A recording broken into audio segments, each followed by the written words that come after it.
நம்ம லைஃப்பில் எப்போவுமே ஒருத்தங்க முகத்தை பார்த்து பாவம் மாதிரி மூஞ்ச வச்சிட்டு இருக்கிறவங்க நல்லவங்க அப்படின்னும், சில பேர் ஃபேஸ் பார்த்திங்கன்னா ரொம்ப டெரராக இருக்கும், அவங்க பயங்கரமானவங்க அப்படின்னும் முடிவு எடுக்கக்கூடாது. அவங்கக்கிட்ட பழகி பார்த்து தான் நம்ம தெரிஞ்சுக்கணும். வாழ்க்கை ஒரு வட்டங்கிறத நீங்கள் மற்றவங்களுக்கு புரிய வைங்க.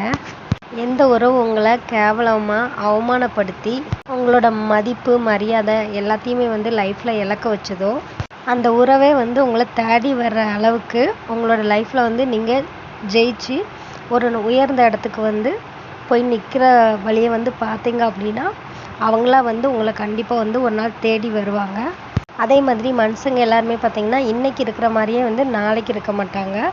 ஒன்று பணத்தால் மாறுபட்டிருப்பாங்க, இல்லைனா குணத்தால் மாறுபட்டிருப்பாங்க. நம்ம உண்மையாக இருந்தால் சில பேருக்கு நம்மளை பிடிக்காது. உண்மையான அன்புக்கு தான் என்றைக்குமே வலியும் வேதனையும் ரொம்ப ஜாஸ்தியாக இருக்கும். நீங்கள் உங்கள் லைஃப்பில் மரணத்தோட வாசலில் நின்னா கூட சில பேர் முன்னாடி அழவே கூடாது.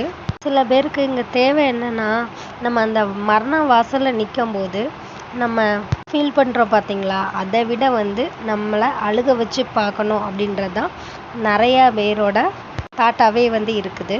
நம்ம அழுகிறத பார்த்து ரொம்ப அவங்க ரசிப்பாங்க. எல்லாருக்கிட்டேயுமே நம்மளுக்குன்னு ஒரு எல்லை உண்டு. அதை மீறி போகும்போது தான் கவலையும் கண்ணீரும் நம்மளை பற்றிக்கிடுது அப்படின்னு சொல்லலாம். ஏன்னா அவங்கக்கிட்ட எந்த அளவுக்கு நம்ம க்ளோஸாக இருக்கோமோ அப்போம்போது தான் நம்ம அதிக வேதனையை லைஃப்பில் அனுபவிப்போம். நம்மளுக்கு கோபத்தை தூண்டி நம்மளை பேச வச்சு நம்மளை குற்றவாளியாக ஆக்குறதுக்கு ஒரு கூட்டமே நம்மளை சுற்றி காத்துட்ருக்கு. ஸோ அந்த கூட்டத்துக்கு மத்தியில் நம்ம பார்த்திங்கன்னா நம்மளோட மௌனத்தை தான் அவங்களுக்கு பரிசாக கொடுக்கணும். அவங்க வெட்கப்பட்டு வேதனைப்பட்டு அந்த இடத்துல நிற்கட்டும். ஒருத்தங்க செய்கிற தப்பை வேணால் மறந்துடலாம், ஆனால் ஒருத்தங்க பண்ணுற துரோகத்தை மறக்கக்கூடாது. ஏன்னா தப்புன்றது தெரியாமல் தான் பண்ணுவாங்க, துரோகன்றது கண்டிப்பாக லைஃப்பில் தெரிஞ்சு தான் பண்ணுவாங்க. இங்கே நிறைய பேர் பார்த்திங்கன்னா போலியான வாழ்க்கை தான் வாழ்ந்துட்டுருக்காங்க. அவங்கள பார்த்து நீங்கள் ஆதங்கப்படாதீங்க. லைஃப்பில் நீங்கள் உங்கள் லைஃப்பில் நல்லவங்களா இருங்க, ஆனால் மற்றவங்க உங்களை யூஸ் பண்ணிவிட்டு தூக்கி வீசிட்டு போகிற மாதிரி ஒரு சூழ்நிலை உருவாக்கிக்கிடாதீங்க. ஃப்ரெண்டுக்கு ஃப்ரெண்டாக இருங்க, எனிமிக்கு எனிமியாக இருங்க, ஆனால் எல்லாத்தையும் நம்பினீங்க அப்படின்னா அதுதான் உங்களோட முட்டாள்தனம். நல்லவங்க சாபம்லாம் பார்த்திங்கன்னா சீக்கிரம் பழிச்சிடும், ஆனால் சாபம் விட்றவங்க எல்லாருமே பார்த்திங்கன்னா நல்லவங்களாக இருக்க மாட்டாங்க. வழியிலேயே பெரிய வழி நம்ம கூடவே இருந்த ஒருத்தங்க நம்ம முதுகுலையும் குத்திட்டு, ஸோ அது ஒன்றுமே தெரியாத மாதிரி இருப்பாங்க நம்மக்கிட்ட. அதுதான் நம்மளுக்கு ரொம்ப வலிக்கும் தெரிய வரும்போது. இப்படி ஒரு சுச்சுவேஷன் யாராவது ஃபேஸ் பண்ணியிருந்தீங்க அப்படின்னா கண்டிப்பாக கமெண்ட் பாக்ஸில் கமெண்ட் பண்ணுங்கள். அதே மாதிரி கண்ணாடி துண்டும் கல்கண்டும் பார்த்திங்கன்னா பார்க்குறதுக்கு ஒன்று போல தான் இருக்கும், ஆனால் அதை சாப்பிட்ட பிறகு தான் எது இனிக்கும் எது நம்ம வயிறை கிழிக்கும் அப்படின்றதே நம்மளுக்கு தெரிய வரும். அதே மாதிரி தான் நம்மளோட லைஃப்பில் ஒரு சில உறவுகளும் கூட. சில டைமில் நம்ம மலைக்கு எங்கேயாச்சும் ஒதுங்கியிருப்போம் பார்த்தீங்களா, அது மாதிரி உங்கள் லைஃப்பில் இருக்கிற ஒரு சில உறவுகள்கிட்ட நீங்கள் ஒதுங்கியே இருந்துருங்க.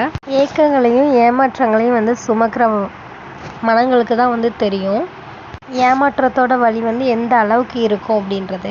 பாசம் குறைஞ்சிச்சின்னா அதோட நம்ம பேசுகிற நேரமும் குறைஞ்சி போகும். நம்ம பேசுகிற நேரம்லாம் பார்த்திங்கன்னா அவங்க நம்மளை அவாய்ட் பண்ணுவாங்க. ஸோ உங்களோட லைஃப்பில் பார்த்திங்கன்னா அன்புக்கு ரொம்ப ஆசைப்படாதீங்க. ஆரம்பத்தில் பார்த்திங்கன்னா நம்மளோட மனசை அப்படியே அள்ளுவாங்க, ஆனால் லாஸ்ட் டைமில் பார்த்திங்கன்னா எந்த அளவுக்கு நம்மக்கிட்ட நடந்துக்கிட்டாங்களோ அதுக்கு அப்படியே ஆப்போசிட்டாக நம்மளை கொன்றுவாங்க. உயிர் இருந்தும் ஒரு பணம் மாதிரி தான் நம்ம அந்த இடத்துல இருப்போம். அந்த அளவுக்கு வலியை தந்துட்டு போயிடுவாங்க. இந்த மாதிரி உங்களை புரிஞ்சுக்காமல் உங்களை விட்டு போய் பேசாமல் இருக்கிற உறவுகளை நீங்கள் நினச்சி கவலைப்படுறத விட்டு அவங்களுக்கு நீங்கள் வார்த்தையால் சொல்கிற பதிலை விட வாழ்க்கையால் சொல்கிற பதில் தான் பார்த்திங்கன்னா ரொம்பவே கரெக்டாக இருக்கும். இந்த மாதிரி அடுத்தடுத்த யூஸ்ஃபுல்லான வீடியோஸ்க்கு நம்ம சேனலை மறக்காமல் சப்ஸ்கிரைப் பண்ணிக்கோங்க. பெல் ஐக்கானை கிளிக் பண்ணி ஆல் இன் சிம்பிளை ப்ரெஸ் பண்ணிக்கோங்க. அப்போ தான் நம்மளோட ஒவ்வொரு வீடியோஸும் உங்களுக்கே இமீடியட்டாக ரீச் ஆகும். தேங்க்யூ. நம்ம லைஃப்பில் எப்போவுமே ஒருத்தங்க முகத்தை பார்த்து பாவம் மாதிரி மூஞ்ச வச்சிட்ருக்குற